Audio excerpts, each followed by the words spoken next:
Hello friends, आपका स्वागत है हमारे चैनल ग्लैंसिंग पर। फ्रेंड्स, मनीषू हम पढ़ेंगे आज यूपी पीसीएस प्री 2024 के लिए टेस्ट पेपर जो हैं आपके DIS कोचिंग के। आज का जो हमारा टेस्ट पेपर होगा वो होगा एनवायरनमेंट, साइंस, ये दोनों ही, प्लस आपका करंट अफेयर्स भी इसमें इंक्लूड रहेगा। तो आइए स्टार्ट करते हैं अपने पहले क्वेश्चन से। क्वेश्चन नंबर फर्स्ट क्या कह रहा है, मूल राशि और एक तरफ मूल मात्रक है, दोनों को मिलान करना है। ज्योति तीव्रता का जो मूल मात्रक होता है वो होता है आपका कैंडला, ताप का जो होता है वो केल्विन होता है, विद्युत धारा का एम्पियर और द्रव्यमान का क्या होगा, किलोग्राम होगा। इस तरह से हमारा बी ऑप्शन सही हो जाएगा। अगला देखेंगे, क्वेश्चन नंबर 2 है, कौन सा सही सुमेलित नहीं है, यंत्र है और अनुप्रयोग है, कि कौन से यंत्र का अनुप्रयोग हम किसके लिए करते हैं। हाइग्रोमीटर का उपयोग जो है हम आर्द्रता नापने के लिए करते हैं, वायुमंडलीय आर्द्रता। हाइड्रोफोन का उपयोग हम किस लिए करते हैं, तो ये होता है आपका पानी के नीचे की ध्वनि सुनना, जिससे हम क्या करते हैं, एक माइक्रोफोन की तरह के हम इसको यूज करते हैं। तो ये आपका बी ऑप्शन जो है गलत है। द्रवों की अपेक्षिक घनत्व का मापन करना, ये बात नहीं है। रेडियोमीटर का प्रयोग हम विकिरण का मापन करने के लिए करते हैं। टैकोमीटर का प्रयोग हम वायुयान की गति मापने के लिए करते हैं। तो इस तरह से बी ऑप्शन आपका सुमेलित नहीं है। अगला है हमारा, 25 डिग्री सेंटीग्रेड पर ध्वनि की चाल सर्वाधिक होगी, किसमें सर्वाधिक होती है, समुद्री जल में, आश्वन जल में, मेथेनॉल में, एथेनॉल में। तो इसका आंसर हो जाएगा आपका ए, समुद्री जल में जो होता है आपका ध्वनि की चाल सर्वाधिक होती है। अगला हम देखते हैं क्वेश्चन नंबर 4 को। सूची फर्स्ट को सूची सेकंड से सुमेलित करना है। एक तरफ विटामिन है और उसके रासायनिक नाम दिए हुए हैं। विटामिन B3 का नाम क्या है, तो विटामिन B3 का नाम आपका रासायनिक नाम नियासिन है। B1 का जो नाम है वो है थाइमिन, यहाँ थियामिन लिखा है, थाइमिन होगा थायमिन। B6 का नाम होता है पायराडॉक्सिन और B7 का नाम होता है बायोटीन। तो इस तरह से हमारे रासायनिक नाम दिए हुए हैं। इसका आंसर हो जाएगा ए। अगला देखेंगे क्वेश्चन नंबर 5 को। मोलस्का संघ के जीवों व कवचों का अध्ययन किया जाता है, किसके तहत जो है मोलस्का संघ के जीवों का अध्ययन किया जाता है, मैमोलॉजी, मेलेकोलॉजी, नियमोटोलॉजी और एंटेमोलॉजी। तो ये हो जाएगा आपका मैकोलॉजी। मैकोलॉजी के तहत आपका मोलस्का संघ का अध्ययन किया जाता है। मैमोलॉजी के तहत स्तनधारियों का अध्ययन होता है, किसके लिए, स्तनधारियों का अध्ययन इसमें किया जाता है मैमोलॉजी में। और नियोटोलॉजी में जो है आपका बाल रोग का अध्ययन किया जाता है और एंटेमोलॉजी में आपका कीटों का अध्ययन किया जाता है। तो इस तरह से आपका बी ऑप्शन सही है। अगला है हमारा प्रोकैरियोटिक कोशिका के बारे में। कोशिका का आकार छोटा होता है, केंद्रक उपस्थित होता है। तो प्रोकैरियोटिक कोशिका में जो होता है केंद्रक अनुपस्थित होता है, इसमें उपस्थित नहीं होता है। एक से अधिक गुणसूत्र होते हैं। कोशिका विभाजन जो है मुकुलन द्वारा होता है, तो कोशिका विभाजन आपका मुकुलन के द्वारा होता है। इस तरह से ए ऑप्शन आपका सही हो जाएगा। 1 और 4 तो सही है, जबकि 2 और 3 नहीं सही हैं, क्योंकि जो इसमें गुणसूत्र होते हैं वो केवल एक गुणसूत्र पाया जाता है और एक से अधिक गुणसूत्र नहीं पाए जाते। वो आपका यूकैरियोटिक कोशिकाएं होती है जिसमें केंद्रक उपस्थित होता है, एक से अधिक गुणसूत्र होते हैं। तो ये सभी आपके यूकैरियोटिक कोशिका के तहत आता है। तो इसमें प्रोकैरियोटिक कोशिका के बारे में पूछा जा रहा है, तो आपका 1 और 4 सही है। अगला देखेंगे क्वेश्चन नंबर 7 को।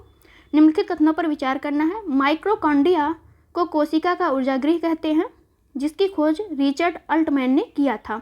लाइसोसोम की कोशिका की आत्मघाती थैली कहते हैं। लाइसोसोम को जो है कोशिका की आत्मघाती थैली कहते हैं। इसकी खोज किसने की है, तो इसकी खोज पुरकिंजे ने नहीं की है, डूवे ने की है। कौन किया है, डूवे, डूवे ने की है। तो इस तरह से सेकंड आपका गलत हो गया, पहला आपका सही हो गया है। अगला हम देखेंगे, एक तरफ संक्रामक रोग है, दूसरी तरफ जीवाणु। कौन सा रोग जो है किस जीवाणु के कारण होता है। हैजा जो है आपका विब्रियो कैलोरी द्वारा होता है, कॉलेरी द्वारा। काली खांसी जो है आपका हीमोफिलिस पर्टूसियस के द्वारा होता है। गोनोरिया जो है आपका नोसेरिया गोनेरिया के द्वारा होगा। सिफिलिस आपका ट्रिपोनोवा पैलिडम के द्वारा होता है। तो इस तरह से ए ऑप्शन सही हो जाएगा। ये आपका मेनली तैयार होना चाहिए कि कौन से जीवाणु से कौन सा संक्रामक रोग होता है। जैसे हैजा बहुत प्रचलित है आपका विब्रियो कॉलेरी के द्वारा। काली खांसी आपको पता होना चाहिए हीमोफिलियस पर्टूसियस के द्वारा। गोनोरिया जो है आपका नोसेरिया गोनोरिया के द्वारा हो जाएगा। सिफिलिस आपका ट्रिपोनोवा पैलिडम के द्वारा होता है। अगला हम देखेंगे क्वेश्चन नंबर 9 को। कौन सा ऐसा है जो सही सुमेलित नहीं है। विटामिन दिए हुए हैं और उसकी कमी से क्या दिक्कत आती है, या कौन सा रोग होता है। तो थाइमिन की कमी से आपका कौन सा रोग होता है, तो थाइमिन की कमी से बेरी नामक रोग होता है। जो थाइमिन किसका है, तो विटामिन B1 का है। फोलिक अम्ल की कमी से कौन सा रोग होता है, तो ये आपका रक्त तिछड़ता होता है। और फोलिक अम्ल कौन सी विटामिन के द्वारा होता है, तो B11 के द्वारा, मतलब B11 के द्वारा। राइबोफ्लोविन जो होता है ये आपका प्रजनन की क्षमता की कमी नहीं करता है। राइबोफ्लोविन से क्या होता है, इसमें जो है आपके बाल पक जाते हैं, मतलब बाल सफ़ेद हो जाते हैं, शरीर मतलब त्वचा थोड़ी सी फटी फटी लगती है। तो ये आपका C ऑप्शन ही गलत है, बाकी सभी सही है। स्कार्बिक अम्ल के द्वारा जो होता है आपका स्कर्वी रोग होता है। ये किस कमी से होता है, विटामिन C की कमी से आपका स्कर्वी रोग होता है। राइबोफ्लोविन जो होता है ये होता है आपका B2। प्रजनन की क्षमता की कमी किसके द्वारा होती है, ये हो जाएगा आपका टोकोफेरॉल के द्वारा प्रजनन क्षमता की कमी होती है। अगला हम देखेंगे क्वेश्चन नंबर 10 को। मस्तिष्क के किस भाग के द्वारा प्यास, थकान, नींद आना और भूख लगना आदि के नियंत्रण का काम होता है? थैलेमस, हाइपोथैलेमस, अनुमस्तिष्क, उपरोक्त में से कोई नहीं। तो इसका आंसर हो जाएगा आपका B, हाइपोथैलेमस के द्वारा जो है आपका मस्तिष्क के एक भाग में जहाँ पे प्यास, थकान, नींद आना, भूख लगना ये सभी का नियंत्रण कौन करता है, तो हाइपोथैलेमस करता है। अगला है हमारा मेलाटोनिन जैविक आवर्तन और नींद के नियमन के कार्य में मदद करती है जो स्रावित होती है। कहाँ से स्रावित होती है मेलाटोनिन, तो ये आपका पिनियल ग्रंथि से स्रावित होती है। मनुष्यों में मेलाटोनिन का पूरा प्रभाव जो है पूरी तरह से स्पष्ट नहीं हो पाता है। ये मेलाटोनिन अगर ज़्यादा आती है तो आपको नींद बहुत ज़्यादा आएगी। और ये स्रावित कहाँ से होती है, कौन सी ग्रंथि से निकलती है, तो पिनियल ग्रंथि से निकलती है। याद रखिएगा मेलाटोनिन आपका एक हार्मोन है जिसके डिसबैलेंस से आपको नींद में प्रॉब्लम आएगी, आपके रूटीन चेंज हो जाएंगे। ये सारी चीज़ें इसके किसके कारण होती है, तो मेलाटोनिन के कारण होती है। अगला हम देखेंगे क्वेश्चन नंबर 12। सरल आवर्त गति करने वाला कण जब अपनी गति के अंतिम बिंदुओं से गुजरता है तब क्या होता है? उसका त्वरण शून्य होता है, वेग शून्य होता है, स्थितिज ऊर्जा शून्य होती है, गतिज ऊर्जा अधिकतम होती है। तो इसमें जो है आपका B ऑप्शन जो है आपका गलत है। इसमें पूछ रहा है गलत ऑप्शन, तो 1, 3, 4 जो है ये तीनों ही गलत हैं, जबकि आपका दूसरा सही है कि सरल आवर्त गति करने वाला कण जब अपनी गति के अंतिम बिंदुओं से गुजरता है तो उसका वेग क्या हो जाता है, शून्य हो जाता है। अगला हम देखेंगे क्वेश्चन नंबर 13 है। सतत विकास लक्ष्य और उद्देश्य हर बार SDG को मिलान के लिए पूछा जाता है कि कौन सा SDG किसके लिए आया है। तो SDG 6 जो है किससे संबंधित है, ये आपके पानी से संबंधित है, साफ पानी और स्वच्छता से संबंधित है। SDG 7 जो है आपका ऊर्जा से संबंधित है, सस्ती और स्वच्छ ऊर्जा से। SDG 13 जो है आपका ये जलवायु परिवर्तन से संबंधित है, और SDG 15 जो है भूमि पर जीवन से संबंधित है। तो इस तरह से आपका B ऑप्शन सही हो जाएगा। मेनली 13 याद रखिएगा, स्वच्छ पानी जो है आपका 6 में होता है, 7 में आपका ऊर्जा होता है, गरीबी फर्स्ट में होती है। ऐसे आप लोग 7, 8 तक तो याद कर लीजिए, लास्ट के 2-3 याद कर लीजिए ताकि आपका तैयार रहे, मिलान में गलत ना हो।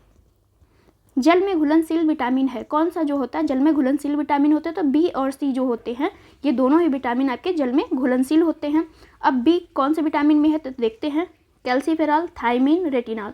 तो यहाँ पे विटामिन A की बात आ गई है तो ये नहीं हो जाएगा। एडेक जो होता है ADEK, ये तीनों ही मतलब ये चारों ही विटामिन किस में घुलनशील है, तो वसा में घुलनशील है, जबकि B और C जल में घुलनशील है। कैल्सीफेरॉल, रेटिनॉल और टोकोफेरॉल, तो ये सभी जो है अलग अलग विटामिन हो गए। थायमिन आपका B1 है और बायोटीन B7 है, फॉलिक अम्ल आपका B11 है। तो इस तरह से C ऑप्शन आपका सही हो जाएगा कि B जो है जितने भी B से संबंधित आपके विटामिन है वो जल में घुलनशील है। तो इस तरह से C ऑप्शन आपका सही हो जाता है, बाकी सभी जो है सुमेलित नहीं है। अगला हम देखेंगे सूची फर्स्ट को सूची सेकंड सुमेलित करना है। जयमंडल रिजर्व और राज्य दिए हुए हैं। कौन सा जयमंडल रिजर्व कहाँ पाया जाता है, तो शेषाचलम जो है कहाँ पाया जाता है, ये आंध्र प्रदेश में पाया जाता है। पंचमढ़ी जो है ये आपके MP में पाया जाता है। नोकरेक जो है ये कहाँ होगा, तो ये आपके मेघालय में। और सिमलीपाल आपका उड़ीसा में। तो सिमलीपाल जयमंडल रिजर्व कहाँ पाया जाएगा, उड़ीसा में। इस तरह से ऑप्शन हो जाएगा बी ऑप्शन सही है। क्वेश्चन नंबर 16 को देखेंगे। कथनों पर विचार करना है। राष्ट्रीय बाघ संरक्षण प्राधिकरण की सिफारिश पर राज्य सरकार किसी क्षेत्र को बाघ अभ्यारण्य या टाइगर रिजर्व के रूप में अधिसूचित कर सकती है। सबसे बड़ा बाघ अभ्यारण्य नागार्जुन श्री सैलम है। सबसे छोटा बाघ अभ्यारण्य औरंग टाइगर रिजर्व है।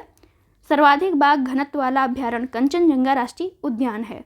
तो इसका आंसर हो जाएगा C। केवल 3 आपके सही हैं, चौथा आपका ऑप्शन सही नहीं है। चौथा क्यों सही नहीं है, क्योंकि जो काजीरंगा मुख्य रूप से एक सींग वाले गैंडे के लिए प्रसिद्ध है, लेकिन यहाँ पे बाघों की जो है सर्वाधिक घनत्व भी है। तो इस तरह से चौथा ऑप्शन आपका गलत हो जाएगा, बाकी सभी जो है सही हैं। तो यहाँ पे कंचनजंगा में सर्वाधिक घनत्व वाला बाघ अभ्यारण्य नहीं है, कौन सा है, काजीरंगा है। तो इस तरह से आपका चौथा ऑप्शन गलत हो गया था। अगला हम देखेंगे क्वेश्चन नंबर 17 को। टाइगर रिजर्व और राज्य दिए हुए हैं, कौन सा टाइगर रिजर्व किस राज्य में पाया जाता है, तो बोर जो है टाइगर रिजर्व ये आपके महाराष्ट्र में मिलेगा, पलामू जो है झारखंड में मिलेगा, कमलांग जो है अरुणाचल प्रदेश में, और अमरबाद जो है ये कहाँ मिलेगा, तो तेलंगाना में मिलेगा। इस तरह से ए ऑप्शन आपका सही होगा। 18 नंबर क्वेश्चन है, कौन सा सही सुमेलित नहीं है, राष्ट्रीय उद्यान और केंद्र शासित प्रदेश के बारे में है। तो बेतला राष्ट्रीय उद्यान कहाँ पे है, तो ये आपका झारखंड में स्थित है। इतनकी जो है, इतनकी राष्ट्रीय उद्यान ये कहाँ पे है, तो ये नागालैंड में है, नागालैंड में आपका इतनकी राष्ट्रीय उद्यान है।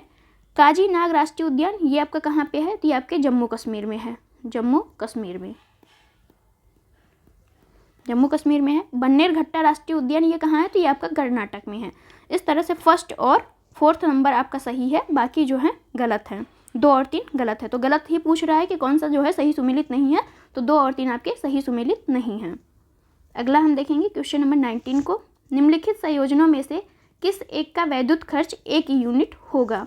तो वैद्युत खर्च 1 यूनिट कैसे होगा, हम निकालते हैं। 1 यूनिट वैद्युत खर्च के लिए जो हमें फॉर्मूला मिलता है, यूनिटों की संख्या देखते हैं, तो वाट इंटू घंटा बटे आपका 1000। अगर ऐसा कोई यूनिट निकालने के लिए दे दिया जाए तो आपके कितने वाट दिए हुए हैं, तो मान लीजिए 100 वाट हमने लिख लिया, 100 वाट हो गया। और बिजली का बल्ब जो है 10 घंटे यूज हुआ है, तो 10 घंटा लिख लिया, 10 घंटा। और आपका नीचे 1000 हमें लिखना है, तो 1000 लिख लिया। इस तरह से तीनों ही ये तीनों जीरो आपके कट जाएंगे, तो कितना बचेगा, 1 यूनिट बचेगा। तो आपका डी ऑप्शन सही हो जाएगा। 1 यूनिट किसको रिप्रेजेंट करता है, तो 100 वाट और आपके 10 घंटे को प्रेजेंट कर रहा है। इस तरह से आप वैद्युत खर्च कितना हुआ है निकाल सकते हैं। ये फॉर्मूला याद रखिएगा, वाट इंटू घंटा बटे 1000। विद्युत चुंबकीय प्रेरण पर आधारित है, कौन सा ऐसा है जो विद्युत चुंबकीय प्रेरण पर आधारित है, बैटरी, विद्युत मोटर, डायनेमो, बी और सी दोनों। तो इसका आंसर हो जाएगा आपका डी, बी और सी दोनों ही जो है आपके विद्युत चुंबकीय प्रेरण पर आधारित हैं। देखते हैं, विद्युत मोटर और डायनेमो विद्युत चुंबकीय प्रेरण पर आधारित है, जबकि विद्युत मोटर जो है विद्युत ऊर्जा को यांत्रिक ऊर्जा में, और डायनेमो जो है आपका यांत्रिक ऊर्जा को विद्युत ऊर्जा में परिवर्तित कर देता है। तो डायनेमो और आपका विद्युत मोटर दोनों को ही आप याद रखिएगा कौन सी ऊर्जा किस में परिवर्तित होती है। क्वेश्चन नंबर 21 है, नाभ के रिएक्टर में मंदक का प्रयोग किया जाता है। मंदक का प्रयोग क्यों किया जाता है, प्रोटॉनों की गति को कम करने के लिए, न्यूट्रॉनों की गति को कम करने के लिए, इलेक्ट्रॉनों की गति को कम करने के लिए, उपरोक्त सभी के लिए। तो विद्युत आपका मंदक का प्रयोग जो है न्यूट्रॉनों की गति के लिए, न्यूट्रॉनों की गति को कम करने के लिए प्रयोग किया जाता है। आपने यूरेनियम 235 पे बमबारी करा के तो देखी होगी 11th 12th में, तो उस वजह से आपका न्यूट्रॉनों की गति को मंद करने के लिए, कम करने के लिए किसका प्रयोग किया जाता है, मंदक का प्रयोग किया। मंदक में क्या होता है, भारी जल होते हैं आपके। अगला देखेंगे, क्रायोजेनिक ताप से आशय है, उस ताप कितना ताप होता है क्रायोजेनिक ताप का, तो ये हो जाएगा आपका -150 डिग्री सेल्सियस से भी कम होता है क्रायोजेनिक ताप का। अगला हम देखते हैं क्वेश्चन नंबर 23 को। इकोकार्डियोग्राफी ECG क्रिया में किस तरंग का प्रयोग किया जाता है, श्रव्य तरंग, अश्रव्य तरंग, पराश्रव्य तरंग, कोई नहीं। तो इसका आंसर हो जाएगा आपका बी, पराश्रव्य तरंग का जो है प्रयोग किया जाता है। पराश्रव्य तरंग का अवधि क्या होती है, मतलब इसका ड्यूरेशन क्या होता है, तो 20,000 हर्ट्ज से लेके कहाँ तक के, इससे भी अधिक को हम क्या कहते हैं, पराश्रव्य तरंगे कहते हैं। तो इस तरह से हम देखेंगे पराश्रव्य तरंग का प्रयोग कहाँ किया जाता है, ECG में किया जाता है। अगला देखते हैं क्वेश्चन नंबर 24। निम्नलिखित कथनों पर विचार करना है। बौद्धिक संपदा का तात्पर्य दिमाग की रचनाओं से जैसे आविष्कार, साहित्य, कलात्मक कार्य है। औद्योगिक डिजाइन और भौगोलिक संकेतक बुद्धि संपदा अधिकार के प्रकार हैं। तो कौन सा कथन जो है सही है, तो इसका आंसर हो जाएगा सी, दोनों ही कथन आपके सही हैं। तो अगला क्वेश्चन हम देखेंगे 20 नंबर 5 क्वेश्चन को।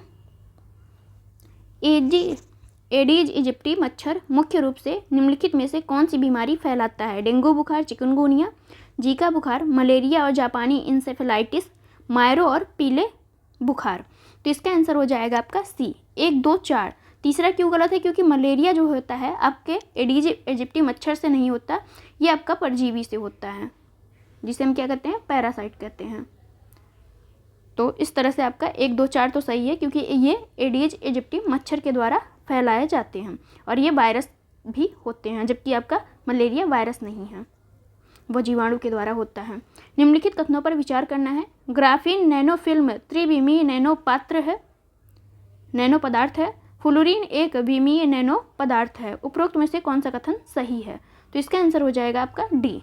दोनों ही कथन जो है गलत हैं, क्योंकि नैनो एक संरचना, उपकरण या प्रणाली जो नैनो स्केल पर परमाणुओं और अणुओं में बदलाव करके निर्मित या उत्पादित की जाती है, उसे हम क्या कहते हैं?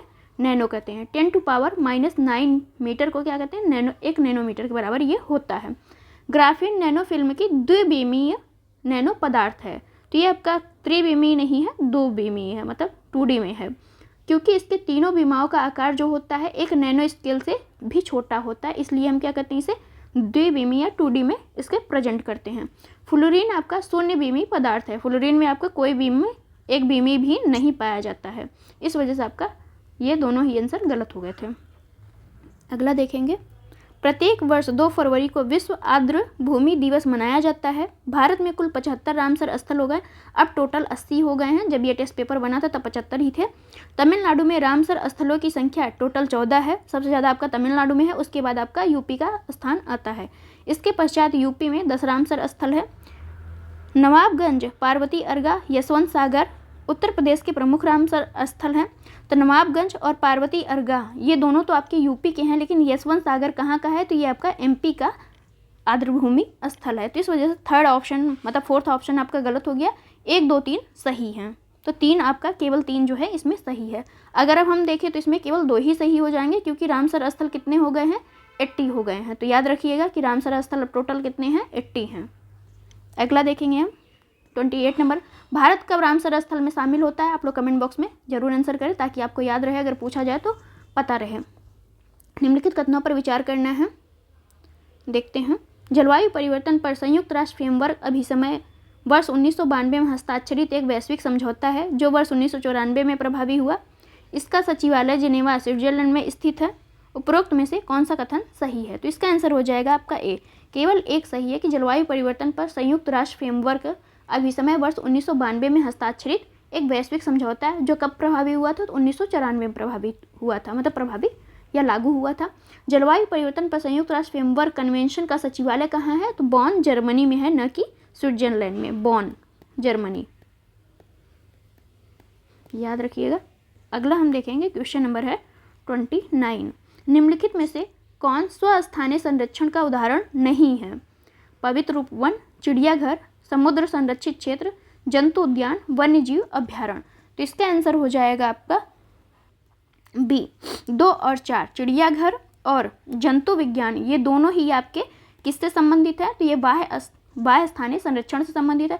स्वस्थानीय संरक्षण किसको कहते हैं? तो जहाँ पे जो प्रजाति रह रही है उसी जगह उसका संरक्षण करना, उसको क्या कहलाएंगे? तो वो स्वस्थानीय संरक्षण कहलाएगा। अगर किसी उस प्रजाति को किसी दूसरी जगह ले जाके वहाँ पे उसका संरक्षण किया जाए तो उसे हम क्या कहेंगे? बाह्य स्थानीय संरक्षण किया जा रहा है उसका। तो ये दोनों ही डिफरेंस है, थोड़ा थोड़ा याद रखिएगा। अगला देखेंगे क्वेश्चन नंबर 30 को। ऊर्जा पिरामिड के बारे में देखते हैं।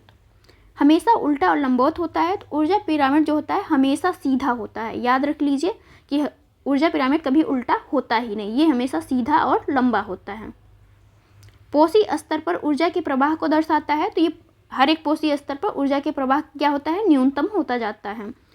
ऊर्जा न्यूनतम पोषी स्तर पर न्यूनतम होती है, तो ऊर्जा जो होती है न्यूनतम पोषी स्तर पर स्टार्टिंग में आपका अधिकतम होती है और आगे चल के न्यूनतम होती जाती है। तो इस तरह से आपका थर्ड ऑप्शन गलत हो गया। प्रत्येक पोषी स्तर पर ऊर्जा का क्रमिक ह्रास होता है। तो जी, पहले मान लीजिए उत्पादक ने आपका 1000 ऊर्जा अवशोषित किया, अगले ने जो है इसका 1000 का कितना 10% हो जाएगा? तो ये हो जाएगा 100।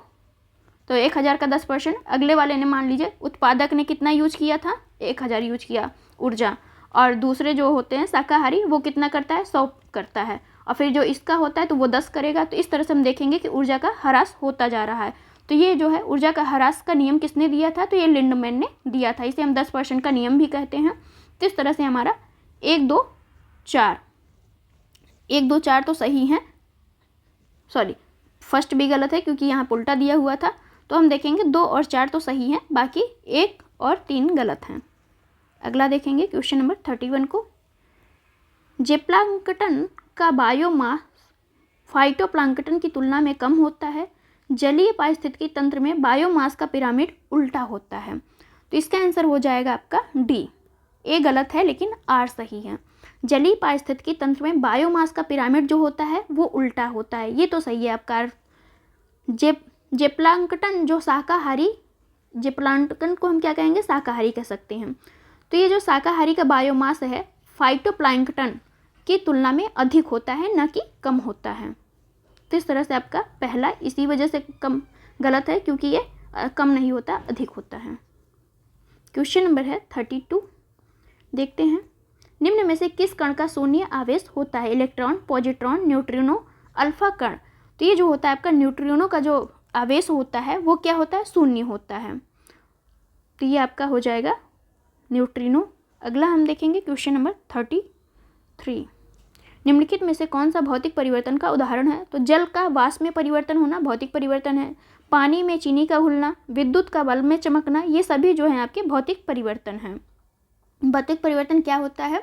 तो ऐसे परिवर्तन जिसमें कारक को हटा देने पर भौतिक प्रक्रिया में भाग लेने वाला पदार्थ पुनः अपनी पूर्ववर्ती अवस्था में आ जाता है, उसे हम क्या कहते हैं, भौतिक परिवर्तन। मतलब वो जिस अवस्था में है, मान लीजिए जल को गर्म किए तो ये भाप बन गया, फिर जल ठंडा होकर क्या हो जाएगा, फिर ये जल ही फॉर्म में आ जाएगा। इस वजह से जैसा था वैसे ही फिर से अगर मिल जाएगा तो उसे हम क्या कहेंगे, भौतिक परिवर्तन कहेंगे। अगर उसमें चेंजेज हो गए तो वो जो है आपका रासायनिक परिवर्तन हो जाएगा। तो इस तरह से आपका डी ऑप्शन सही है। आविष्कार और वैज्ञानिक दिए हुए हैं। प्रसारी विश्व, आपका प्रसारी विश्व किससे संबंधित है? तो ये हैं आपके एडविन हम्बल। एडविन हम्बल ने जो है, हबल ने प्रसारी विश्व का आविष्कार किया है। तापीय आयनन का आविष्कार किसने किया है? मेघनाथ साहा ने किया है। क्वांटम सांख्यिकी का आविष्कार आपके सत्येंद्र नाथ बोस ने किया है। और एक्स किरणों की खोज जो है रोटेंजन ने किया है। तो इस तरह से ए ऑप्शन सही हो जाएगा। क्वेश्चन नंबर 35 है। निम्नलिखित में से कौन एक प्रकाश की तीव्रता मापने का उपकरण है? प्रकाश की तीव्रता किसके द्वारा मापी जाती है? तो ये आपके लक्स मीटर के द्वारा जो है आपका प्रकाश का तीव्रता मापा जाता है। पायरोहीलियोमीटर के द्वारा जो है सौर विकिरण का मापन किया जाता है। सौर विकिरण का मापन किसके द्वारा किया जाता है? तो पायरोहीलियोमीटर द्वारा। लैक्टोमीटर द्वारा जो है दूध की गुणवत्ता का मापन किया जाता है। लीसीमीटर द्वारा जो है वाष्पोत्सर्जन का मापन किया जाता है। वाष्पोत्सर्जन का मापन किया जाता है। तो इस तरह से आपका बी ऑप्शन सही था। क्वेश्चन नंबर है 36। किसी व्यक्ति का भार देखते हैं। भूमध्य रेखा पर अधिकतम होता है। पृथ्वी की सतह पर सब जगह एक समान होता है। ध्रुवों पर अधिकतम होता है, ध्रुवों पर न्यूनतम होता है। तो इसका आंसर हो जाएगा आपका सी, ध्रुवों पर अधिकतम होता है। किसी व्यक्ति का भार जो है ध्रुवों पर अधिकतम होता है। क्यों होता है?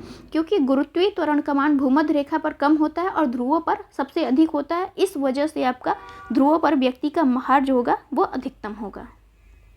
क्वेश्चन नंबर है 37। एक सामान्य मानवीय आंख निम्नलिखित में से किस तरंग दैर्ध्य के प्रकाश को स्पष्ट रूप से देख सकती है? तो एक सामान्य दृश्य प्रकाश को विद्युत चुंबकीय विकिरण का वह भाग है जो मानव आंख द्वारा देखा जा सकता है। मानव आंख जो है आपका दृश्य प्रकाश को, विजिबल लाइट को आराम से देख सकती है।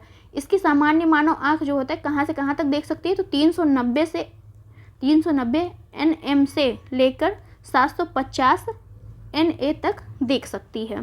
तो इस तरह से डी ऑप्शन आपका सही हो जाएगा। अगला हम देखेंगे क्वेश्चन नंबर है 38। टिकिंग हाइड्रोबम निम्नलिखित में से दिया जाता है, किसके लिए दिया जाता है? तो ये जो है आपका बृहद हिमालय के कृत्रिम झीलों और बृहद हिमालय में स्थित बड़े बांधों के लिए दिया जाता है, जबकि लघु जल विद्युत परियोजना या केंद्र इससे संबंधित नहीं है। तो बी ऑप्शन आपका सही हो जाएगा कि बृहद हिमालय के कृत्रिम झीलें और बृहद हिमालय में अवस्थित बड़े बांध को टिक टिक करते हुए जलबम की तरह किसी अति भूकंप संवेदनशील क्षेत्र जैसे हिमालय के संदर्भ में लिया जाता है।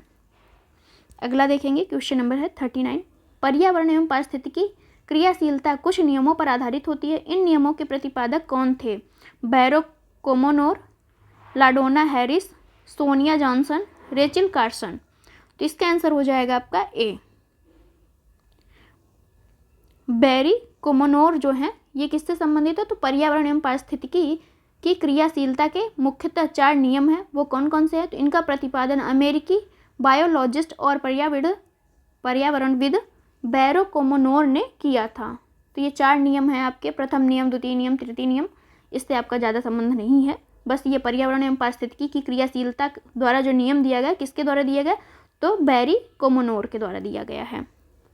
अगला है हमारा क्वेश्चन नंबर 40, निम्नलिखित में से फूल रहित पौधा कौन है? फर्न, गूलर, कटहल, आर्किड। तो फर्न जो है आपका फूल रहित पौधा होता है। अगला है, निम्नलिखित में से कौन सी एक धातु पर्यावरण हितैषी स्वरूप होने के कारण हरी धातु कही जाती है? तो एल्यूमिनियम जो है, एल्यूमिनियम को आपको क्या कहते हैं? हरी धातु कहते हैं। अगला है हमारा प्रजातियां और उदाहरण दिए हैं। कौन से प्रजातियों के उदाहरण देखते हैं। की स्टोन प्रजाति कौन होते हैं? तो ये आपकी मधुमक्खियाँ होती हैं। फ्लैगशिप प्रजातियाँ किसको कहते हैं? तो विशाल पांडा को जो है आपका फ्लैगशिप प्रजातियाँ कहते हैं। अम्ब्रेला प्रजाति के तहत कौन आता है? तो ये आएगा आपका बाघ। और संकेतक प्रजाति के तहत कौन आएगा? तो ये आपका क्रेफिश आएगा। तो इस तरह से बी ऑप्शन सही होगा आपका। अगला देखेंगे 43 नंबर क्वेश्चन को, निम्नलिखित में से कौन से भूमंडलीय तापन का प्रभाव नहीं है? तो भूमंडलीय तापन का जो प्रभाव नहीं है उसके बारे में देखना है। भीषण सूखा, ये आपका भूमंडलीय तापन का प्रभाव, यानी ग्लोबल वार्मिंग का जो इफेक्ट होता है उससे क्या हो जाएगा? आपका सूखा पड़ेगा। प्रवाल भत्तियों का निर्माण तो नहीं होता है अगर तापन अधिक है तो। सुनामी की तीव्रता में वृद्धि होती है, ये बात सही है। खाद्य सुरक्षा पर खतरा होता है, ये भी सही है। समुद्री जलस्तर बढ़ने से प्लवक के उत्पादन में वृद्धि होती है, तो ये भी आपका गलत है कि तापन अगर बढ़ रहा है तो उससे क्या होगा? प्लवक मरने लगेंगे, न कि वृद्धि होगी। तो इस तरह से 2 और 5 आपके सही नहीं हैं, बाकी सभी जो है सही है। भूमंडलीय तापन के प्रभाव फर्स्ट है आपका, थर्ड है और फोर्थ है, जबकि सेकेंड और 5 नहीं है। अगला देखते हैं, कण और खोजकर्ता। कौन से कण की किसने खोज की है? न्यूट्रॉन की खोज जो है आपके जेम्स चैडविक ने की है। मेसान की खोज कौन करते हैं? तो युकावा करते हैं। पॉजिट्रॉन की खोज जो है आपके एंडरसन करेंगे। न्यूट्रॉनों की खोज जो है पॉली करेंगे। तो इस तरह से बी ऑप्शन सही है। अगला देखेंगे, पदार्थ और पीएच मान। नींबू का रस का जो है पीएच मान कितना होता है नींबू के रस का?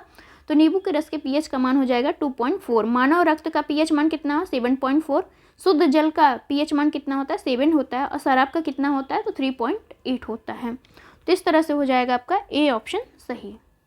अगला हम देखेंगे क्वेश्चन नंबर 46, कौन सा एक जो है सही सुमेलित है? अम्ल और उपस्थित चीज़ें दी हुई हैं। तो एसिटिक अम्ल किससे संबंधित है? एसिटिक अम्ल आपका सिरका से संबंधित है।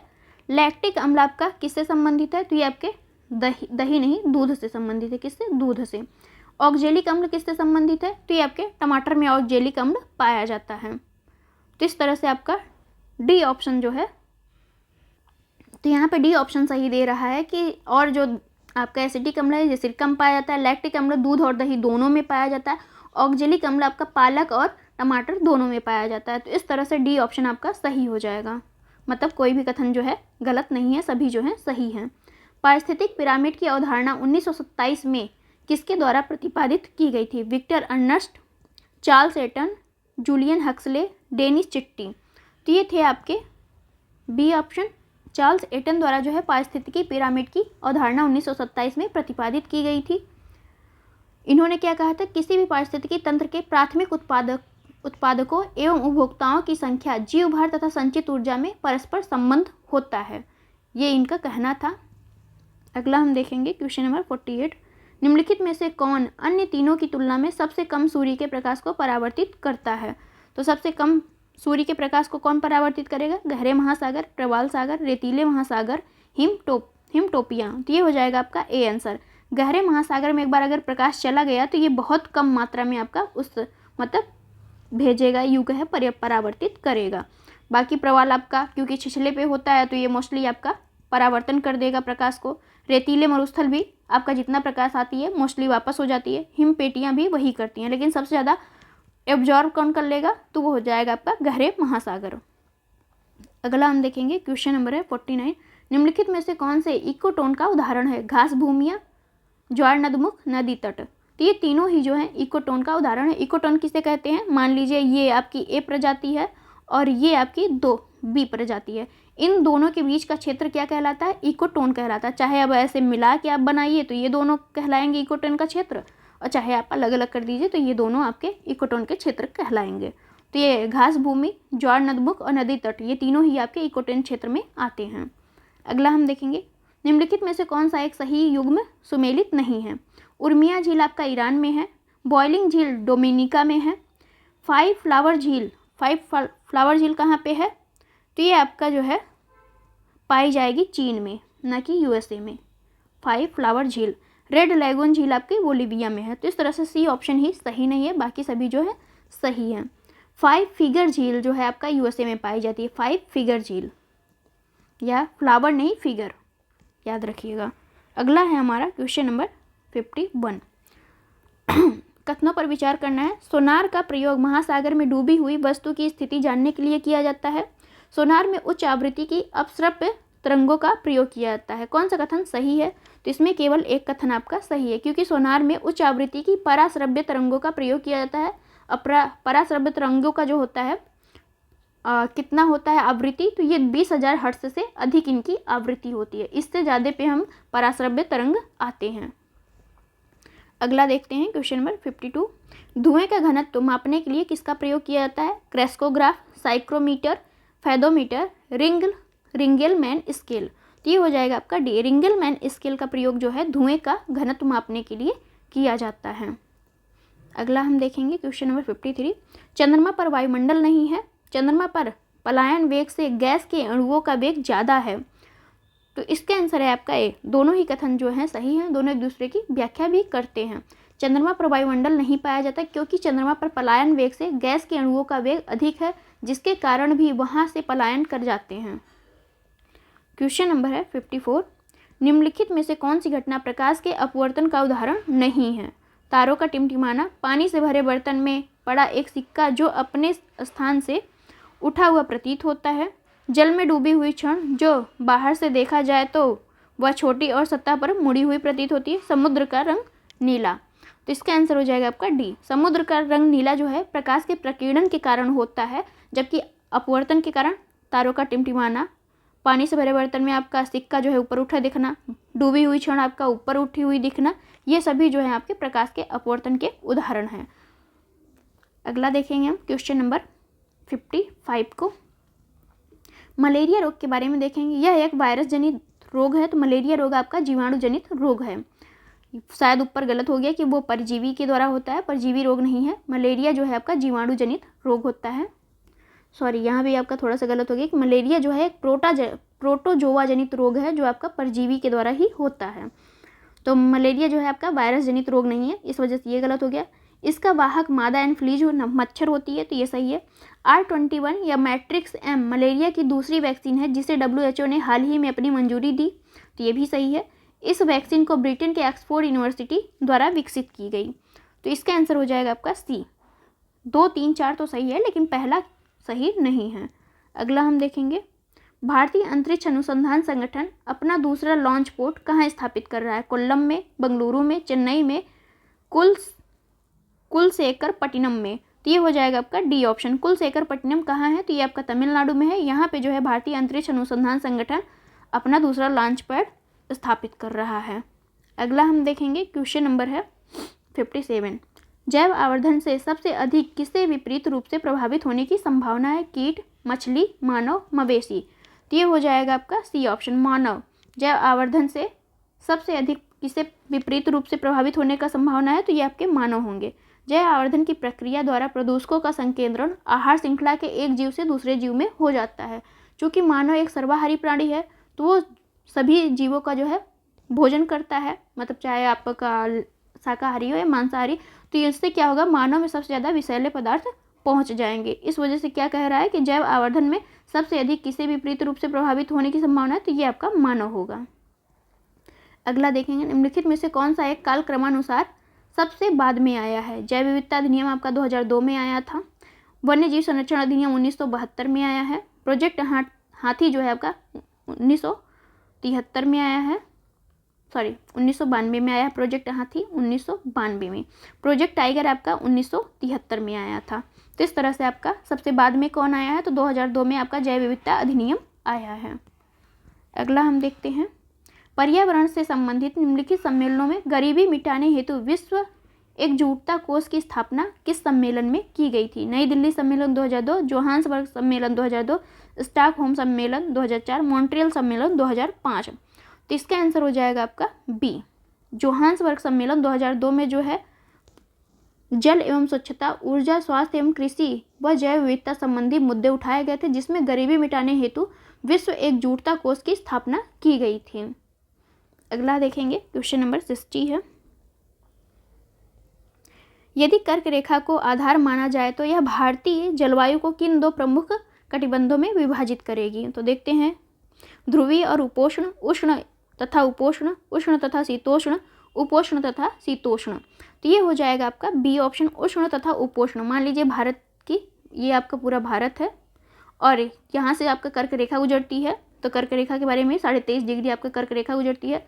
तो ये कर्क रेखा के नीचे का जो भाग हो जाएगा ये आपका उष्ण में आ जाता है और 23.5 डिग्री से लेके आगे 66 डिग्री तक आपका उपोष्ण कटिबंध में आता है। तो उष्ण और उपोष्ण जो है भारत में बटा हुआ है, भारत जो है दो कटिबंधों में बटा है आपका, उष्ण और उपोष्ण में। अगला हम देखेंगे 61 नंबर, हाल ही में भारत के तमिलनाडु के रानीपेट जिले में वालाजाह में तिलापिया पार्वो वायरस की घटना सामने आई है। इस वायरस से प्रभावित होने वाला भारत किस क्रम का देश है? तो ये जो है आपका ए, तीसरे क्रम का देश है आपका भारत। भारत तिलापिया पावा वायरस से प्रभावित होने वाला तीसरे क्रम का देश है। पहले जो है चीन हुआ है, सेकंड पे आपका थाईलैंड हुआ है प्रभावित। अगला हम देखेंगे, निम्नलिखित कथनों पर विचार, डेंगू मच्छरों द्वारा संचारित विषाणु जनित रोग है। प्रत्येक नेत्र गुहा पीड़ा डेंगू का लक्षण होता है। त्वचा पीतिका, नाक से रक्तस्राव डेंगू के कुछ लक्षण हैं। डेंगू का वाहक एडिस इजिप्टी मच्छर है। तो उपरोक्त में से कौन सा कथन सही है? तो इसका आंसर हो जाएगा आपका डी, 1, 2, 3, 4, आपके चारों ही कथन जो है सही हैं। तो डेंगू जो है आपका एक विषाणु जनित रोग है। इसका वाहक क्या होता है? तो एडिस इजिप्टी मच्छर होता है। इससे प्रॉब्लम क्या होती है? तो प्रत्येक नेत्र गुहा पीड़ा के नेत्र के पीछे वाली जो होने वाली पीड़ा होती है वो आपका डेंगू ज्वर के कारण ही होती है। अगला हम देखेंगे 63 नंबर क्वेश्चन को, कौन सा सही सुमेलित नहीं है? पक्षियों का अध्ययन क्या कहलाता है? ऑर्निथोलॉजी कहलाता है। वंशानुगत का अध्ययन आपका जेनेटिक्स कहलाता है। परजीवी का अध्ययन आपका पैरासाइटिक कहलाएगा, क्योंकि परजीवी किसके कारण होगा? पैरासाइट को क्या कहते हैं? परजीवी कहते हैं। इस वजह से इसका अध्ययन क्या कहलाएगा? पैरासाइटिक कहलाएगा। जीवाश्म का अध्ययन क्या कहलाएगा? तो पैलियोबायोलॉजी कहलाएगा। एंटिमोलॉजी का अध्ययन जो है आपका क्या कहलाएगा? कीटों का अध्ययन। एंटिमोलॉजी किसके अध्ययन को कहते हैं? कीटों के अध्ययन को क्या कहते हैं? एंटिमोलॉजी। तो इस तरह से सी ऑप्शन सही नहीं है। अगला हम देखेंगे 64 नंबर, निम्नलिखित में से कौन सा सही सुमेलित नहीं है? अदरक का हम क्या खाते हैं? प्रकंद खाते हैं। अफीम हमें किससे मिलती है? तो अफीम के डंठल से मिलती है। सन का क्या होता है? तो सन का आपका तना होता है। लौंग किससे मिलती है हमें? तो लौंग जो है फूल की कली से मिलती है, फल से नहीं मिलती, फूल की कली से हमें लौंग मिलती है। तो इस तरह से डी ऑप्शन आपका गलत है। अगला हम देखेंगे क्वेश्चन नंबर 65 नंबर को, निम्नलिखित में से कौन सा कथन सही है? गुणसूत्र की वंशानुगत का सिद्धांत वाल्टर सूटन तथा बावेरी ने दिया। डीएनए की द्विकुंडली संरचना वाटसन तथा क्रिक ने प्रस्तुत की। प्रयोगशाला में डीएनए का संश्लेषण जो है फ्रेडरिक फैशन ने किया। हमारे शरीर में अनुवंशिकता की इकाई जो है आपका जीन है। तो इसके आंसर है सी। 1, 2, 4 तो सही है, लेकिन आपका तीसरा सही नहीं है, क्योंकि प्रयोगशाला में डीएनए का संश्लेषण आपके कौन करता है? तो ये आपके हैं हरगोविंद खुराना। ये जो है आपका प्रयोगशाला में डीएनए का संश्लेषण करते हैं। बाकी सभी सही हैं। अगला हम देखेंगे क्वेश्चन, कथनों पर विचार करना है। एंजाइम जैव उत्प्रेरक होते हैं, ये शरीर में सभी स्थानों पर कार्य करते हैं। तो उपरोक्त में से कौन सा कथन सही है? तो केवल पहला आपका सही है, दूसरा सही नहीं है। क्यों नहीं सही है? क्योंकि एंजाइम जो होते हैं जैव उत्प्रेरक होते हैं, जो विशेष जैविक क्रियाओं को अति उच्च दर से संपन्न करते हैं। एंजाइम उन्हीं स्थानों पर कार्य करते हैं जहां वे उत्पन्न होते हैं, न कि सभी जगह पे कार्य करते हैं। अगला है हमारा, लघुत्तम वर्धन काल का जीवोम है, क्या है? Tundra, savanna, taiga, chaparral. तो ये हो जाएगा आपका टुंड्रा। टुंड्रा बायोम का वर्धन काल जो होता है अति लघु होता है। कितने दिन का होता है? 50 दिन से भी कम होता है। इस बायोम का विस्तार ध्रुवीय क्षेत्रों में पाया जाता है, जहां वर्ष भर सूर्यातप और सूर्य प्रकाश का अभाव रहता है। इस वजह से आपका इसका वर्धन काल कम होता है। अगला हम देखेंगे, भारत में वन क्षेत्र का ह्रास भारत के जननांगी संक्रमण से प्रत्यक्ष संबंधित है।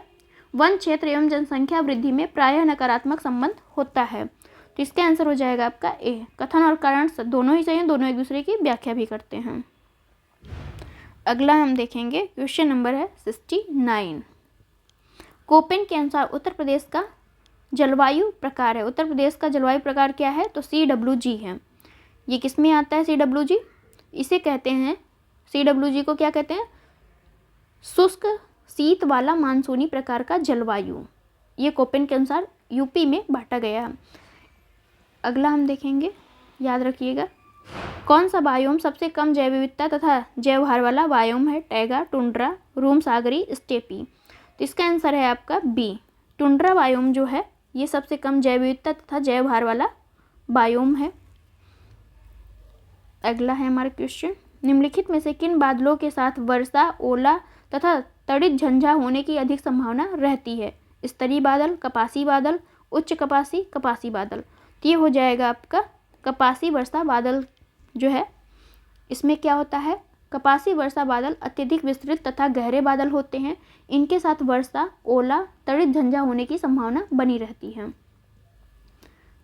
सूर्य मिशन के संदर्भ में देखना है, आदित्य L1 को 2 सितंबर 2023 को प्रक्षेपित किया गया।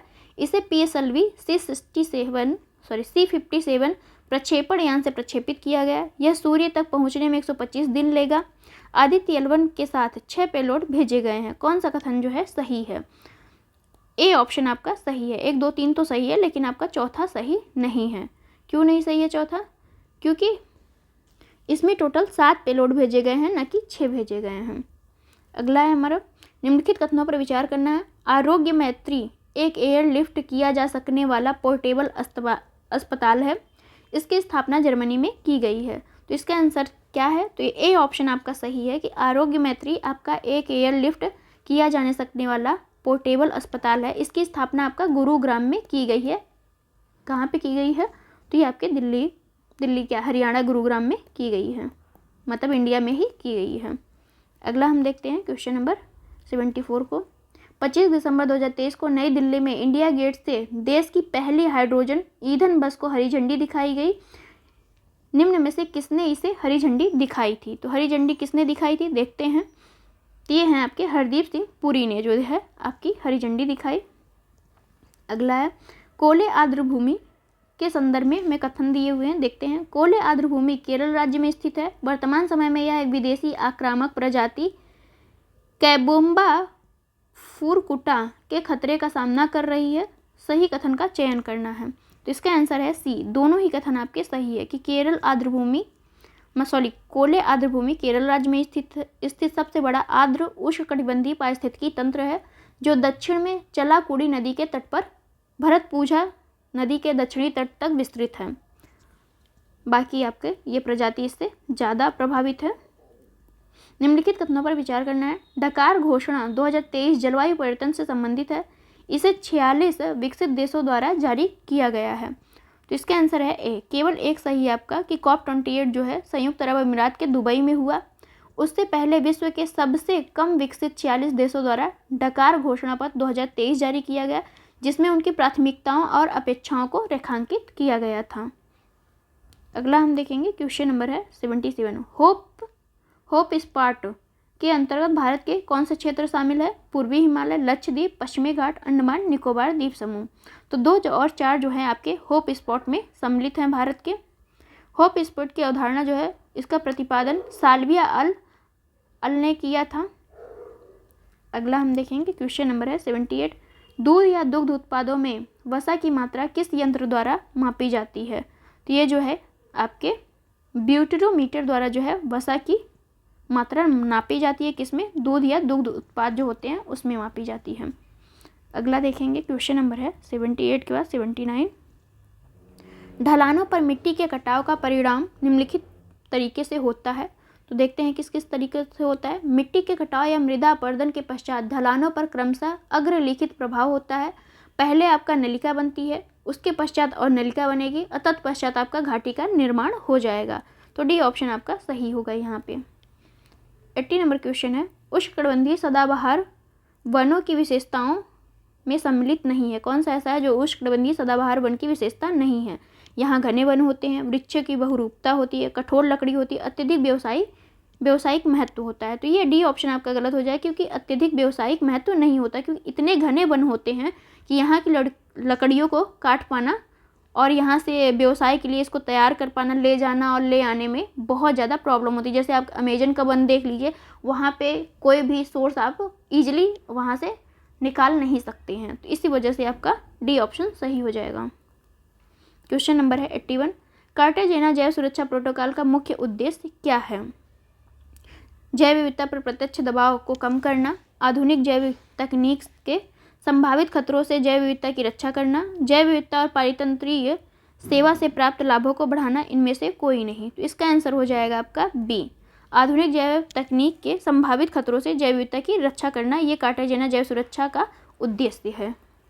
कार्टेजेना जैव सुरक्षा कब आई है? जरूर कमेंट बॉक्स में आंसर करें।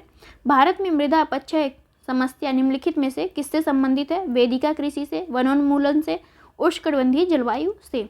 ये हो जाएगा आपका केवल 2। वनोन्मूलन से आपका मृदा अपक्षय की समस्या संबंधित है। भारत में मृदा क्षरण का संबंध जो है वनों के कटाव से जुड़ा हुआ है। सीढ़ीदार कृषि से जो है आपका मृदा क्षरण को रोका जा सकता है, मतलब कम किया जा सकता है। निम्नलिखित कथनों पर विचार कीजिए। गुरुत्वीय त्वरण में परिवर्तन से वस्तु का द्रव्यमान बदल जाता है। गुरुत्वीय त्वरण में परिवर्तन से वस्तु के भार में कोई परिवर्तन नहीं होता है। सही कथन का चयन करना है, तो इसका आंसर हो जाएगा डी। न तो 1 सही है और न ही 2 सही है। गुरुत्वीय त्वरण में परिवर्तन से वस्तु के भार में परिवर्तन होता है, जबकि द्रव्यमान पर गुरुत्वीय त्वरण में परिवर्तन का कोई प्रभाव नहीं पड़ता है, वह स्थिर रहता है। तो इस तरह से 1 और 2 दोनों ही आपके गलत हो जाएंगे आंसर। अगला है हमारा, खतरे का सिग्नल लाल रंग का बनाया जाता है। लाल रंग का प्रकीर्णन सबसे अधिक होता है। तो यहाँ पे जो है सी ऑप्शन आपका सही होगा। ए सही है लेकिन आर गलत है। खतरे का जो सिग्नल होता है लाल रंग का बनाया जाता है। क्यों बनाया जाता है? क्योंकि लाल रंग का प्रकीर्णन जो होता है सबसे कम होता है। कम होने के फायदे क्या हैं? तो लाल रंग का प्रकीर्णन सबसे कम होता है, जिसके कारण वह दूर से सर्वाधिक स्पष्ट रूप से दिखाई देता है। इसलिए जो है खतरे का सिग्नल किस रंग से बनाया जाता है? लाल रंग से बनाया जाता है। अगला है हमारा 85 नंबर, दूरदृष्टि दोष वाले व्यक्ति के संबंध में कथन, कौन सा कथन सही है? व्यक्ति दूर की वस्तुओं को स्पर्श दे सकते हैं। दूरदृष्टि दोष में क्या होता है? दूर की तो दिखती है लेकिन पास की नहीं दिखती है, ये इनमें प्रॉब्लम होती है। तो व्यक्ति दूर की वस्तुओं को स्पष्ट देख सकता है लेकिन पास की नहीं देख सकता। लेंस का नाभ्यांतर अधिक होता है। निकट से पिंडों का प्रतिबिंब रेटिना के आगे बनता है। इस दोष को ठीक करने के लिए उत्तल लेंस का प्रयोग किया जाता है। तो इसका आंसर हो जाएगा सी। 1, 2, 4 तो सही है लेकिन आपका 3 नंबर सही नहीं है। क्यों नहीं सही है देखते हैं। दूरदृष्टि दोष वाले व्यक्ति को दूर का पिंड जो है दिखाई नहीं देता, जबकि दूर का तो दिखता है, नज़दीक का नहीं दिखता है। यह दोष जो है आँख की पुतली के अधिक छोटे होने के कारण होता है। और इसमें क्या होता है? प्रतिबिंब जो है रेटिना के आगे न बनकर कहाँ बनता है? तो रेटिना के पीछे बनता है। अगला हम देखेंगे क्वेश्चन नंबर 86, इंद्रधनुष का बनना निम्नलिखित में से किन क्रियाओं पर सम्मिलित प्रभाव है? परावर्तन, पूर्ण आंतरिक परावर्तन, अपवर्तन द्वारा वर्ण विक्षेपण। तो इसका आंसर हो जाएगा डी। 1, 2, 3 तीनों ही आपके इंद्रधनुष के बनने का कारण है। अगला हम देखेंगे क्वेश्चन नंबर है आपका 87, निम्नलिखित कथनों पर विचार करना है। रडार एक ऐसी प्रणाली है जो शत्रु के वायुयान की उपस्थिति का पता लगाता है। रडार में विद्युत चुंबकीय तरंगों को विशेषतः रेडियो तरंगों का प्रयोग किया जाता है। तो इसका आंसर है आपका सी। 1 और 2 दोनों ही सही हैं कि रडार एक ऐसी प्रणाली है जिसके द्वारा वायुयान की उपस्थिति का पता लगाया जाता है। रडार में विद्युत चुंबकीय तरंगों विशेषतः रेडियो तरंगों का इस्तेमाल होता है, जो स्थिर एवं गतिमान दोनों प्रकार की वस्तुओं की ऊंचाई, दिशा और गति का पता लगाते हैं। 88 नंबर क्वेश्चन है, ब्लैक कार्बन एक ठोस कण या एरोसॉल है। ब्लैक कार्बन कार्बन डाइऑक्साइड की अपेक्षा अधिक, यहाँ पे थोड़ा सा मिस्टेक हो गई। ब्लैक कार्बन एक ठोस कण या एरोसॉल है। ब्लैक कार्बन कार्बन डाइऑक्साइड की अपेक्षा कम हरित गृह प्रभाव उत्पन्न करता है। तो इसका आंसर है आपका ए, केवल 1 सही है। ब्लैक कार्बन एक ठोस कण या एरोसॉल है जो वातावरण को गर्म करने में योगदान देता है। इसे आमतौर पर कालिख के रूप में जाना जाता है। यह वायु प्रदूषण का एक रूप होता है जो अधूरे दहन से उत्पन्न होता है। आपका कार्बन डाइऑक्साइड की अपेक्षा कई गुना अधिक शक्तिशाली हरित गृह प्रवाह उत्पन्न करता है। कौन करता है आपका? तो ब्लैक कार्बन। तो इस वजह से आपका पहला सही है लेकिन दूसरा गलत है। कोयला द्रवीकरण के संबंध में सही कथन का चयन करना है। यह कोयला को द्रव के रूप में परिवर्तित करता है। यह विभिन्न द्रवों का कोयला बनाने की एक पद्धति है। यह डीजल और गैसोलीन का उत्पादन करने की वैकल्पिक पद्धति है। इनमें से कोई नहीं।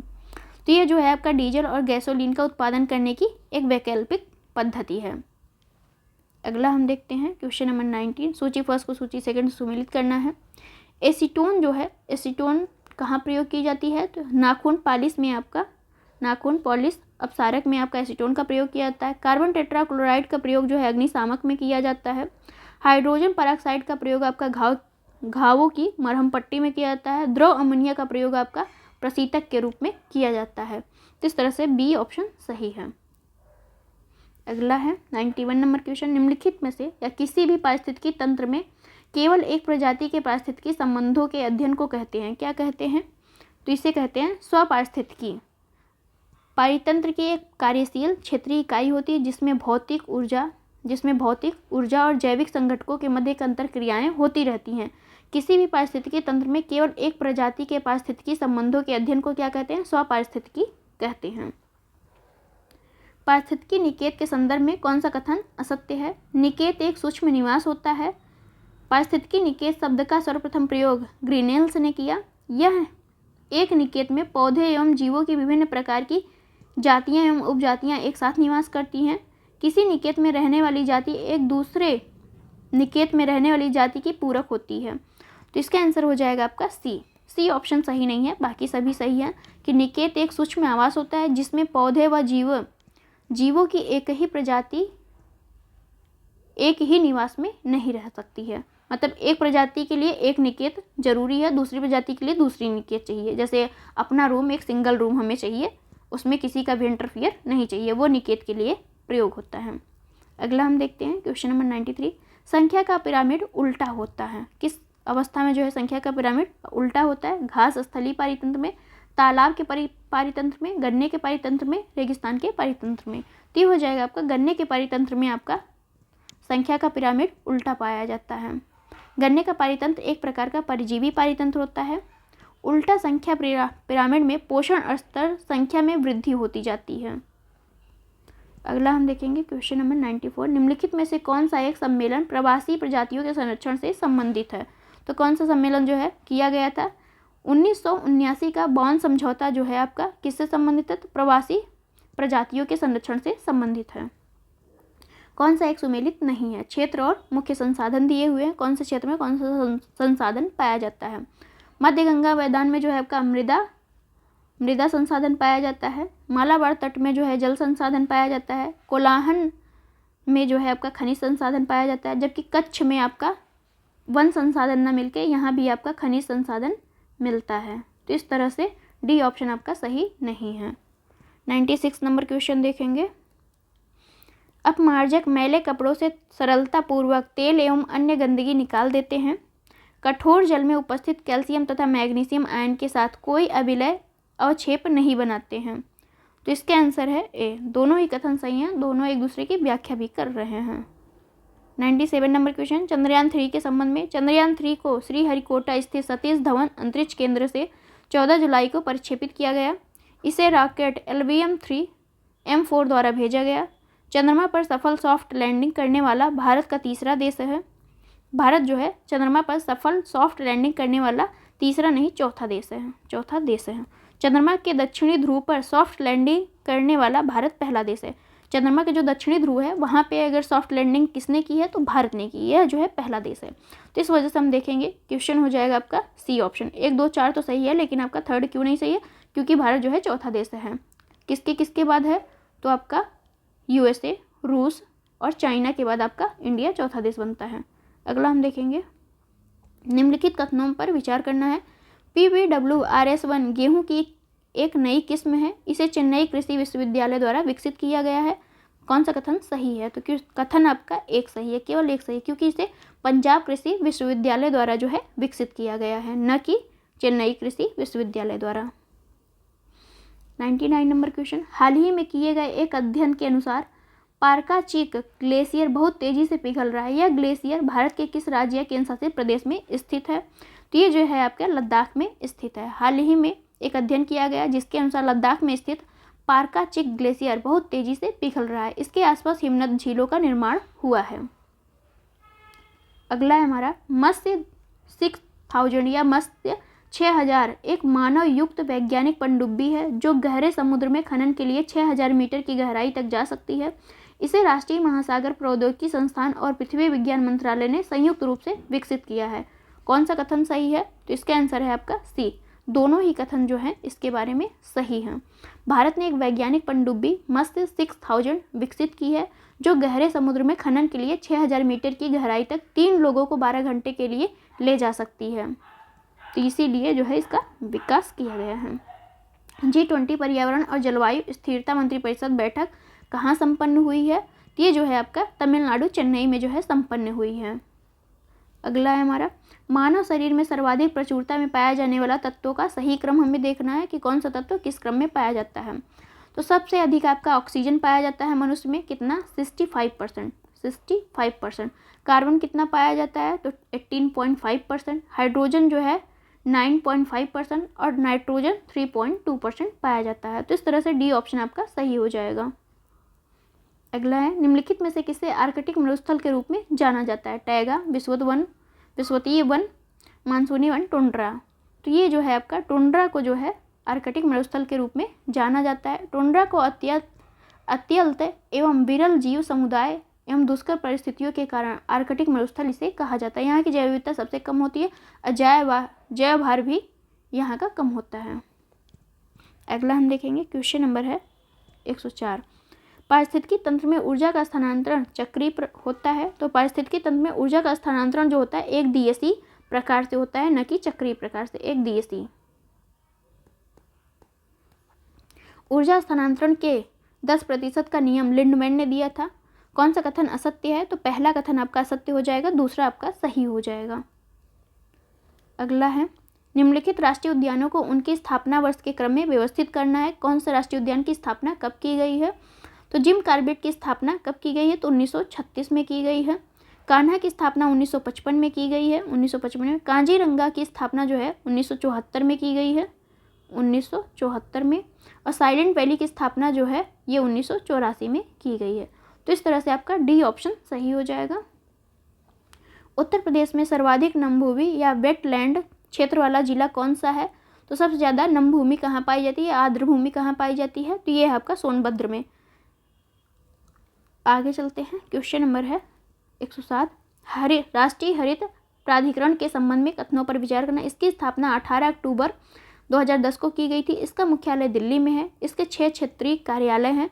वन्यजीव संरक्षण अधिनियम 1972 तथा भारतीय वन अधिनियम 1927 को एनजीटी के अधिकार क्षेत्र से बाहर रखा गया है।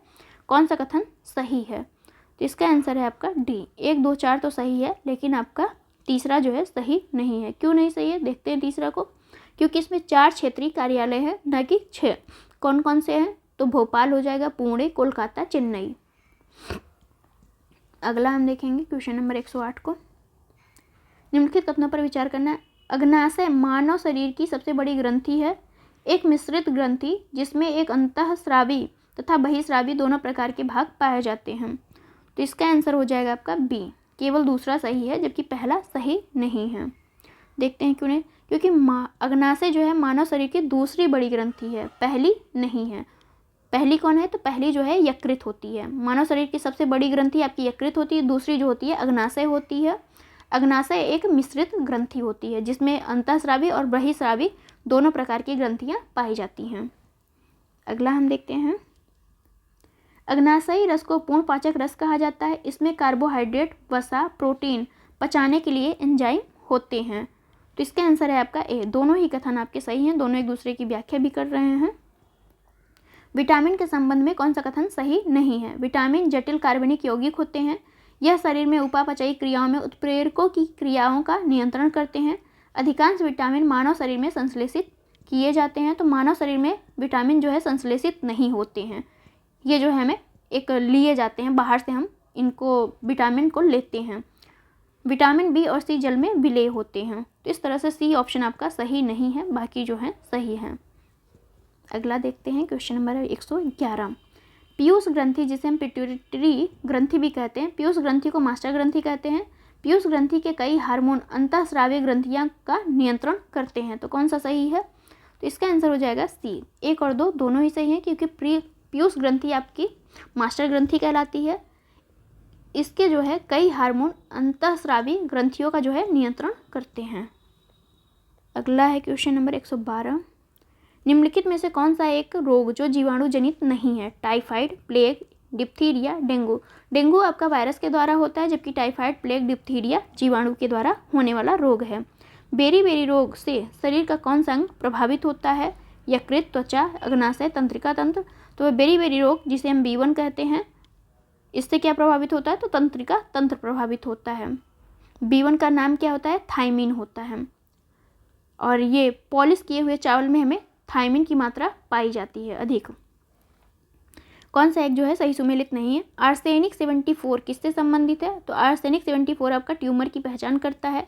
कोबाल्ट 60 से कैंसर होता है। आयोडीन 131 से जो है थायराइड ग्रंथि की सक्रियता होती है। आपका सोडियम 24 से क्या होता है? तो इसमें जो है रक्त व्यतिक्रम से संबंधित होता है, न कि रेटिना दोषों का उपचार से। किससे संबंधित है? तो रक्त व्यतिक्रम या ब्लड से रिलेटेड होता है, जिसे हम क्या कहते हैं? ब्लड डिसऑर्डर कहते हैं। तो डी ऑप्शन आपका सही नहीं है। मक्के के सफ़ेद काली रोग किसकी कमी से होती है? जस्ता, तांबा, बोरान, मॉलिब्डेनम। तो ये हो जाएगा आपका जस्ता। जस्ते में जो है जस्ते की कमी से मक्के में सफ़ेद रोग हो जाता है। क्रिस्पर तकनीक क्या है? यह एक जीन एडिटिंग तकनीक है, यह क्रिप्टो करेंसी से संबंधित है, यह एथेनॉल उत्पादन की एक नवीन तकनीकी है। इनमें से कौन सा सही है? तो यह जो है जीन एडिटिंग एक तकनीक है। क्रिस्पर तकनीक मूल रूप से जीन एडिटिंग तकनीक है। इसके उपयोग से जो है क्या किया जाता है? एक किसी जीव के जीनोम में परिवर्तन किया जाता है। अगला हम देखेंगे, नमक और बर्फ़ के मिश्रण से 0 डिग्री सेल्सियस से नीचे का तापमान प्राप्त होता है। नमक बर्फ़ के गलनांक को कम कर देता है। तो इसका आंसर है आपका ए। दोनों ही कथन जो है सही है। अपद्रव्य जैसे नमक, सोडा आदि मिलाने से द्रव का कथनांक जो है बढ़ जाता है, जबकि गलनांक कम हो जाता है। तो ये याद रखिएगा, इससे आपका क्वेश्चन हो जाएगा। अगला है हमारा, एरिडोसोल मृदा का विस्तार पाया जाता है पहाड़ी क्षेत्रों, रेगिस्तानी क्षेत्रों, समुद्री क्षेत्रों, मैदानी क्षेत्रों। तो रेगिस्तानी क्षेत्रों में जो है एरिडोसोल मृदा का प्रयोग या विस्तार पाया जाता है। एल्यूमिनियम कृषि उत्पादित अपशिष्ट आर्सेनिक उपयुक्त में से कौन जैव अनिम्नीकरण प्रदूषक है? ये जो है आपके कौन से हैं? ये हो जाएंगे ए। 1 और 3 जो हैं आपके जैव अनिम्नीकरण प्रदूषक होते हैं। जैव अनिम्नीकरण प्रदूषक किसे कहते हैं? जो कभी जल्दी समाप्त नहीं होते हैं, जो बहुत ही लंबे टाइम के बाद, हजारों करोड़ों वर्षों के बाद जो है समाप्त होते हैं, उसे हम क्या कहते हैं? जैव अनिम्नीकरण। इनको इस तरह से मान लीजिए कि ये समाप्त होते ही नहीं, जो जल्दी से अपघटित हो जाते हैं, समाप्त हो जाते हैं, उसे हम क्या कहते हैं? तो जैव निम्नीकरण कहेंगे। अगला हमारा कौन सा सही सुमेलित नहीं है? Plaster of Paris. Plaster of Paris जो है ये आपका ये क्या होता है? तो कैल्शियम सल्फेट हेमी हाइड्रेट होता है। एप्सम साल्ट जो है किससे संबंधित है? तो ये मैग्नीशियम सल्फेट से है, न कि सोडियम सल्फेट से। यहाँ पे क्या होगा? Magnesium sulphate. और कास्टिक सोडा क्या किससे संबंधित है? तो सोडियम हाइड्रोक्साइड को जो है कास्टिक सोडा कहते हैं। वॉशिंग सोडा जो है सोडियम कार्बोनेट को कहते हैं। तो इस तरह से बी ऑप्शन आपका सही सुमेलित नहीं है। अगला है हमारा, निम्नलिखित में से कौन एक प्राकृतिक रबर है? Neoprene, polystyrene, duprene, isoprene. तो आइसोप्रीन आपका प्राकृतिक रबर है। निम्नलिखित युग्मों में से कौन सा सही सुमेलित है?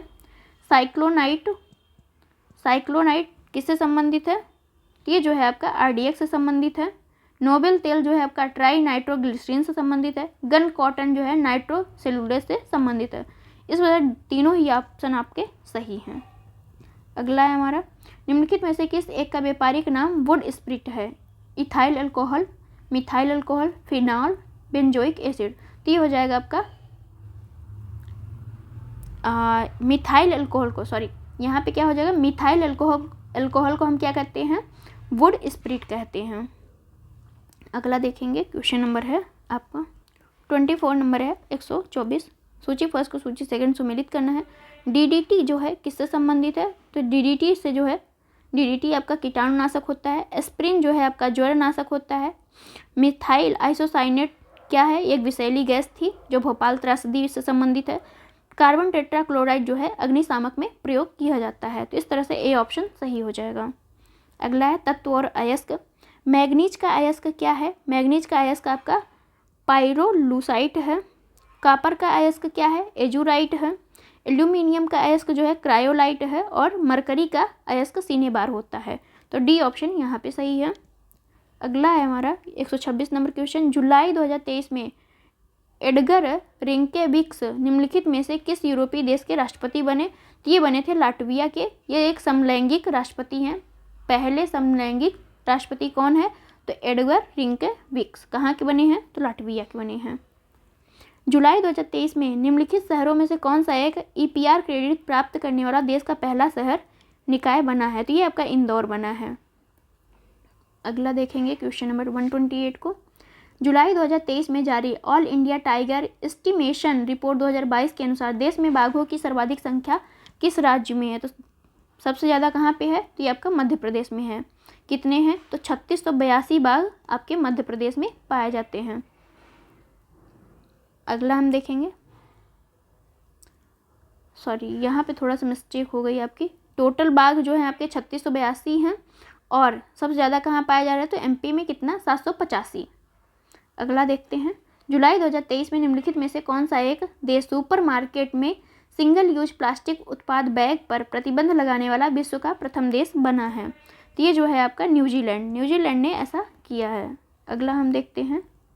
जुलाई 2023 में G20 आपदा जोखिम न्यूनीकरणकारी समूह की तीसरी एवं अंतिम बैठक का आयोजन कहाँ पर किया गया है, तो ये आयोजन जो है आपका चेन्नई में किया गया है। जुलाई 2023 में जारी वैश्विक